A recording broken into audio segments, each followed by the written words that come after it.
అభివృద్ధి సంక్షేమానికి పెద్దపీట వేసి ప్రజల అభ్యున్నతికి పాటుపడాల్సిన కాంగ్రెస్ సర్కార్ అందుకు విరుద్ధంగా వ్యవహరిస్తోంది.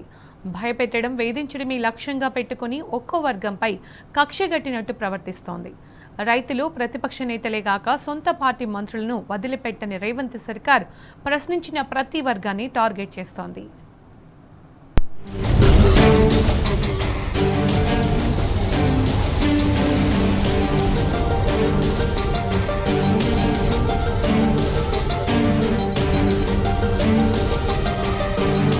వేధింపులకు కేర్ ఆఫ్ అడ్రస్ గా మారింది కాంగ్రెస్ సర్కారు తీరు.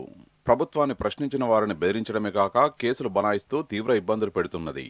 అంతేగాక ప్రభుత్వంతో సంబంధం లేకుండా పనులు చేసుకుంటున్న వారిని కూడా ముఖ్యనేత వదలడం లేదు. ఫీజు రియంబర్స్మెంట్ బకాయిలు అడిగినందుకు కళాశాల యాజమాన్యాల నోరు మూయించింది. రాష్ట్రాభివృద్ధిలో కీలకమైన రియల్ ఎస్టేట్ రంగాన్ని బెదిరింపులతో చెప్పుచేతల్లోకి తెచ్చుకున్నది. ఇక ప్రభుత్వ భూములు, చెరువుల కబ్జాల్ని తొలగించేందుకు తెచ్చామని చెబుతున్న హైడ్రా పూర్తిగా రియల్ వ్యాపారులను బెదిరించడమే లక్ష్యంగా పెట్టుకున్నది. ముఖ్యనేత బృందాన్ని కలిసిన వారిని తప్ప మిగిలిన రియల్ ఎస్టేట్ వ్యాపారులకు హైడ్రా ఓ వేధింపుల అడ్డాగా మారింది.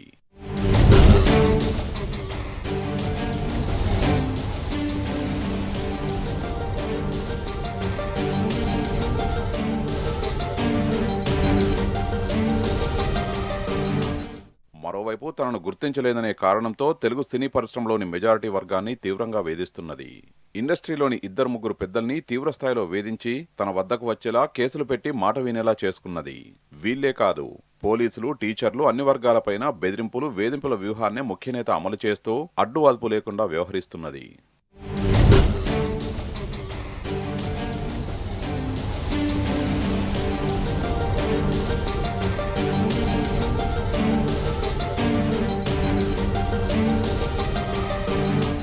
పేద పిల్లలకు ఉచితంగా ఉన్నత చదువులు చెప్పినందుకు రాష్ట్ర ప్రభుత్వం ఫీజు రియంబర్స్మెంట్ పథకం కింద ప్రైవేట్ కాలేజీలకు నిధుల్ని చెల్లించాలి.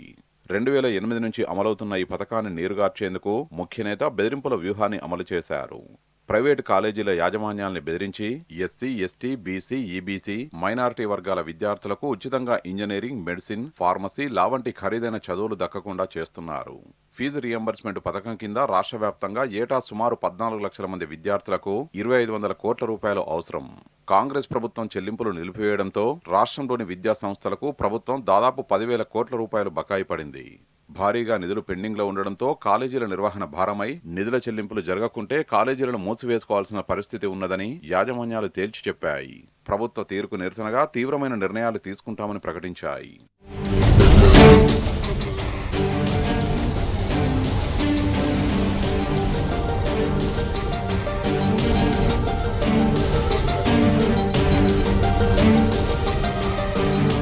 పరిస్థితి చక్కదిద్దేందుకు యాజమాన్యాలకు దశల వారీగా చెల్లింపులు చేసేలా ప్రభుత్వ యంత్రాంగం ఏర్పాట్లు చేసింది.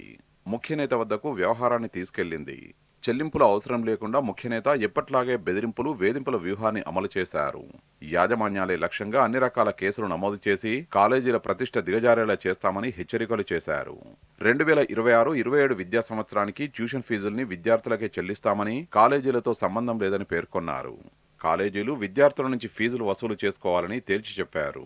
పేద విద్యార్థుల్ని పెద్ద చదువులకు దూరం చేయడంతో పాటు 10,000 కోట్ల బకాయిలను చెల్లించకుండా కాలేజీలను ఇబ్బంది పెట్టేందుకే ఇలా చేశారని యాజమాన్యాలు ఆందోళన వ్యక్తం చేశాయి.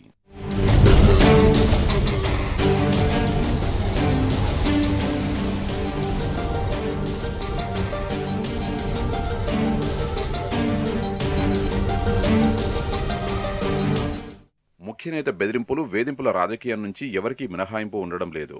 రాజకీయాలతో సంబంధం ఉన్నవారు కాలేజీ యాజమాన్యంలో భాగస్వాములుగా ఉంటే వారికి వేధింపులు తప్పడం లేదు. ఫీజు రియంబర్స్మెంట్ చెల్లింపుల్ని పూర్తిగా నిలిపివేయడంతో పాటు అనుమతులు, రెన్యువల్ విషయంలో వేధింపులకు గురి చేస్తున్నారు. రాజకీయాలతో సంబంధం ఉన్న యాజమాన్యాల జాబితాను సిద్ధం చేసి వారి కాలేజీలకు మనుగడ లేకుండా చేస్తామని ముఖ్యనేత బృందం హెచ్చరిస్తున్నది.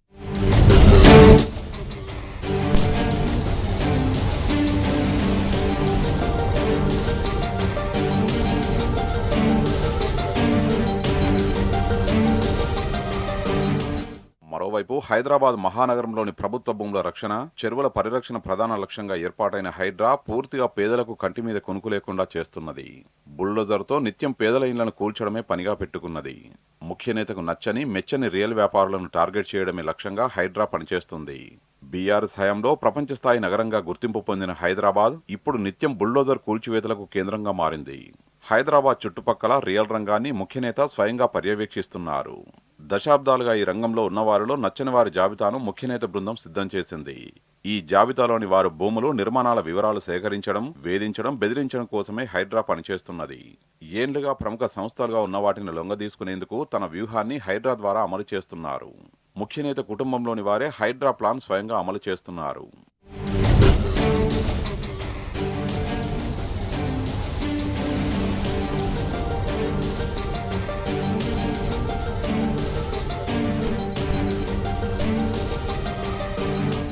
ప్రభుత్వం బాధ్యతగా నిర్వహించాల్సిన విషయాలను గుర్తు చేసిన ప్రభుత్వ టీచర్లపైన ముఖ్యనేత స్వయంగా భయపెట్టిన పరిస్థితులున్నాయి. రిటైర్మెంట్ బెనిఫిట్స్, సరెండర్ లీవులు, కమ్యూటేషన్ బెనిఫిట్స్, మెడికల్ రియంబర్స్మెంట్ బిల్లులు, జీపీఎఫ్ బకాయిలు, పీఆర్సీ అమలు చేయాలని ప్రభుత్వానికి గుర్తు చేసిన ఉపాధ్యాయులపై ముఖ్యనేత తీవ్ర ఆగ్రహంతో ఊగిపోయారు. ప్రభుత్వాన్ని ప్రశ్నించే ప్రయత్నం చేస్తే వేధింపులు తప్పవని హెచ్చరించారు. ప్రభుత్వ స్కూళ్లలో కంటే ప్రైవేట్ స్కూళ్లలోనే నాణ్యమైన విద్య అందుతున్నదని ప్రభుత్వ టీచర్లను హేళన చేశారు.